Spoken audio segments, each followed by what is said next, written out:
السلام علیکم ورحمۃ اللہ وبرکاتہ۔ محترم بھائیوں، بزرگوں، دوستو، یہ ہمارا آپ کے مسائل اور ان کے جوابات کا 56واں سبق ہے۔ مجھے لگتا تقریباً 300 سے زیادہ مسائل وہ پینڈنگ میں ہے، لیکن انشاءاللہ میں ان مسائل کو پینڈنگ میں نہیں رہنے دوں گا۔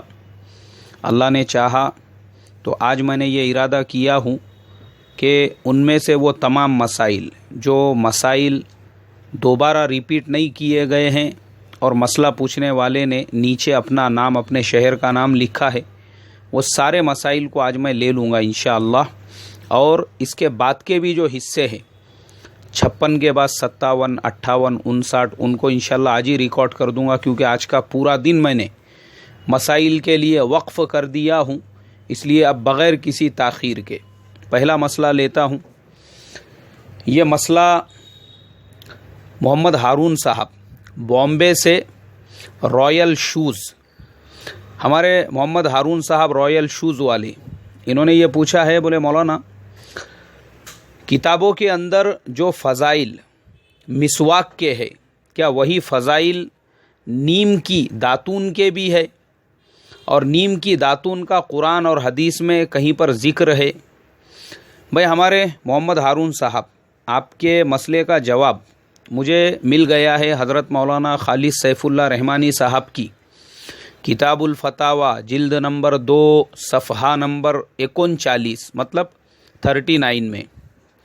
حضرت مولانا خالد سیف اللہ رحمانی صاحب نے بڑے ہی بہترین انداز میں پہلے تو مسواک کا ڈیفینیشن بیان کیا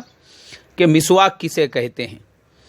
اور مسواک کا مقصد کیا ہے۔ حضرت نے لکھا ہے کہ مسواک کا جو اصل مقصد ہے وہ دانتوں میں پیدا ہونے والے گندگی کو دور کرنا ہے، اور یہ مقصد جس چیز سے بھی حاصل ہو جائے فقہا نے اس کو کافی قرار دیا ہے۔ البتہ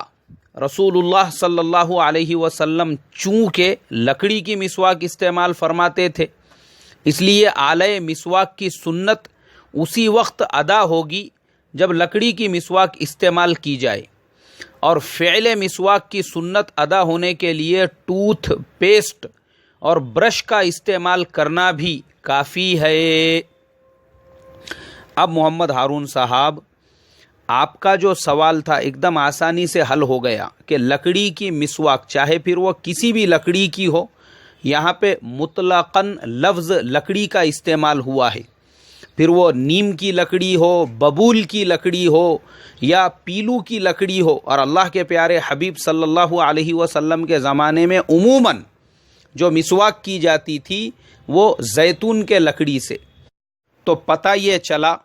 کہ لکڑی چاہے کسی بھی درخت کی ہو، اگر آپ مسواک کے نیت سے اس کا استعمال کر رہے ہیں تو آپ کو مسواک کا ثواب ملے گا۔ یہاں تک کہ شریعت اسلامیہ میں اتنی وسعت ہے کہ آپ اگر ٹوتھ برش اور پیسٹ کا استعمال بھی اپنے دانتوں کی گندگی دور کرنے کے لیے کر رہے ہیں، اس میں بھی آپ کو فعل مسواک کا ثواب ملے گا۔ جو فضائل مسواک تھے اگرچہ وہ لکڑی کے ساتھ میں مخصوص ہے، لیکن برش اور پیسٹ پر بھی اللہ تبارک و تعالی آپ کو ثواب سے محروم نہیں